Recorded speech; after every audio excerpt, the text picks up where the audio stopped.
जेके news observer में आप सभी का खैर मकदम। मैं बट इत्फाक। आज हमारी टीम जो है वो शिपियाँ में है इस वक्त।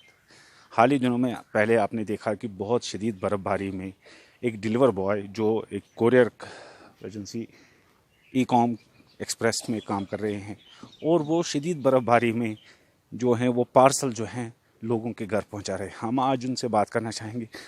पहले आप आइए यहाँ पे। आपका नाम? मेरा नाम मुबारक अहमद लोन। तो कहाँ से हैं आप? मैं सर खासीपुरा शुपियान से हूँ। शिपियाँ के ही हैं। हाँ सर।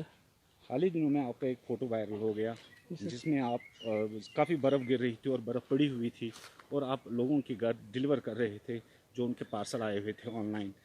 कैसा लगा आपको उस वक्त? एक्चुअली सर जब बर्फ़बारी हो रही है तो मैं घर में था, तो हमारा जो यहाँ पे मैनेजिंग डायरेक्टर है उन्होंने हमें कॉल कर दिया कि यहाँ पे थोड़ा कम जो यहाँ पे हमें फैसिलिटीज़ है वो कम आ रहे हैं यहाँ पे। तो फिर हम वहाँ से निकल गया तो गाड़ी नहीं मिल रही थी, तो हम पहुँच गए ऑफिस में। तो ऑफिस में हमने सोचा कि चलो हम यहाँ ही कुछ आज मार्केट में ही डिलीवरी कर देंगे। तो थोड़ी कुछ देर बाद ही हमें कुछ कॉल आए थे कि कहीं पर हमें मेडिसिन लेना है जहाँ पर थोड़ा प्रॉब्लम आ रही है किसी औरत को।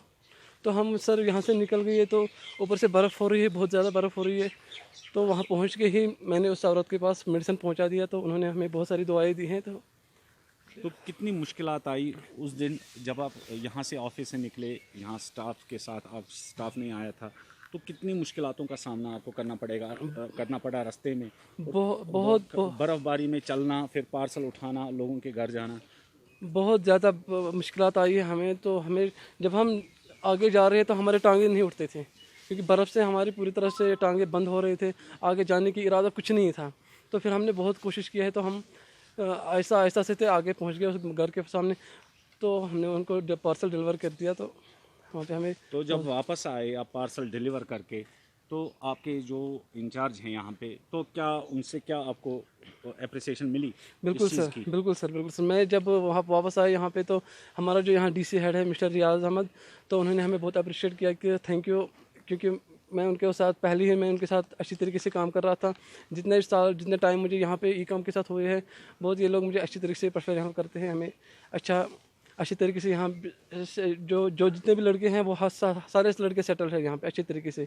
खासकर जो हमारा डीसी हेड है, हमें अच्छी तरीके से सुबह जब हम मॉर्निंग से आते हैं यहाँ पे किस तरह समझाते हैं यहाँ से किस रास्ते पे जाना है, कहाँ से जाना है, कुछ भी करके खासकर हमारे पास मेडिसिन होते हैं जो जहाँ कहीं पे बीमार होते हैं कहीं और पे, वो मेडिसिन हमें किसी भी तरीके से हमें पहुँचाना पड़ता है। अगर बर्फ़ भी हो जाएगा, कुछ भी हो जाएगा, हमें तो पैदल मार्च करना पड़ता है। हम तो जा सकते हैं वहाँ पे, तो हम मेडिसिन वहाँ पे डिलीवर करते हैं सर। चलिए, बात करने का आपका बहुत बहुत शुक्रिया।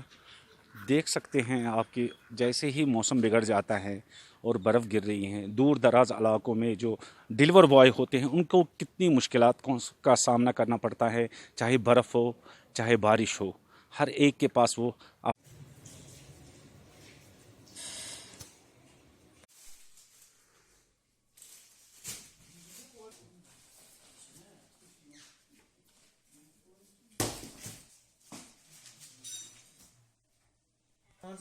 स्टार्टिंग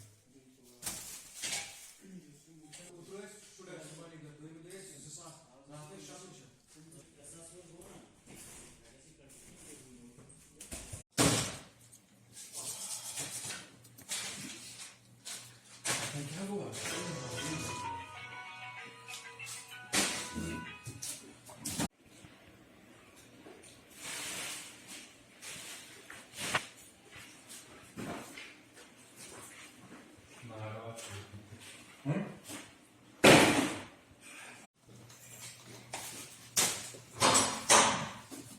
मेरा नाम रियाज अहमद है। I am working as acting DC head at Shopian sir. तो आपका एक लड़का है मुबारक अहमद, यस सर। जो 2-4 दिन पहले जो शदीद बर्फ़बारी हुई उसमें एक पार्सल लेके निकलते हैं और किसी का मेडिसिन होता है उनके घर जाते हैं, तो उनको वो टाइम पे मिल जाता है। इसके बारे में आपका क्या कहना है? सर मोस्ट प्रोबेबली हमारी जो प्रायोरिटी होती है उन्हीं कस्टमर्स की होती है जो जैसे कि किसी का लाइफ सेविंग ड्रग होता है सर, तो उसमें मोस्ट प्रायोरिटी होती है वो डिलीवर करने के लिए।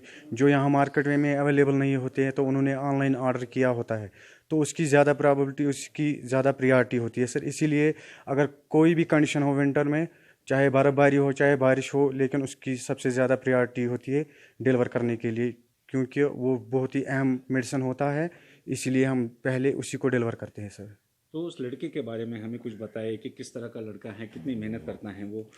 सर आए दिन उनकी जो डीलिंग होती है वो पब्लिक डीलिंग होती है, उसके बारे में हमें। सर वो बहुत ही हम्बल लड़का है और वो अपने काम से बहुत ज़्यादा दिलचस्पी रखता है, तो जो भी काम उसको कहा जाता है तो वो उसको कभी नाकारा नहीं करता है कि वो कितना भी दूर चाहे हो, लेकिन वो लड़का हमेशा कोऑपरेट करता है हमारे साथ। क्या ना, मैं जाऊंगा वहाँ पे, ये लाइफ सेविंग ड्रग है, ये देना है। या मोस्टली होता है कि बच्चों के लिए कुछ फूड आइटम्स होते हैं जो यहाँ पे अवेलेबल नहीं होते हैं मार्केट में, तो उनकी सबसे ज़्यादा प्रायोरिटी होती है, तो वो लड़का हमेशा उसके लिए हमें कोऑपरेट करता है सर। चलिए, बात करने के लिए आपका बहुत बहुत